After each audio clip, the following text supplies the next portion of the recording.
Ah, sasa hivi nimemaliza ibada. Ibada ya leo ilikuwa kuhusu hakuna mwenye haki amewahi achwa na Bwana. Daudi akasema, mimi nilikuwa mtoto na sasa hivi mimi ni mzee, sijawahi ona mwenye haki ameachwa nyuma.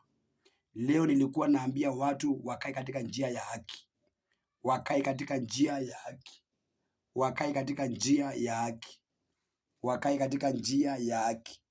Na ni vizuri sana wewe ukae katika njia za haki.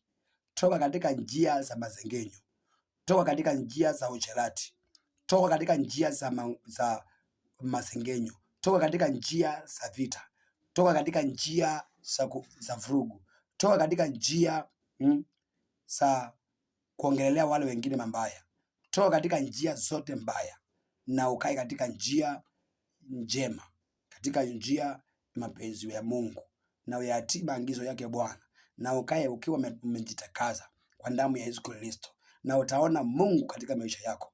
Tii amri za Mungu, tii amri za Mungu, fuata vile Mungu anakuambia, fuata neno la Bwana na utaona Mungu. Kataa mambo yote mabaya, kataa dhambi na utaona Mungu katika maisha yako. Barikiweni sana.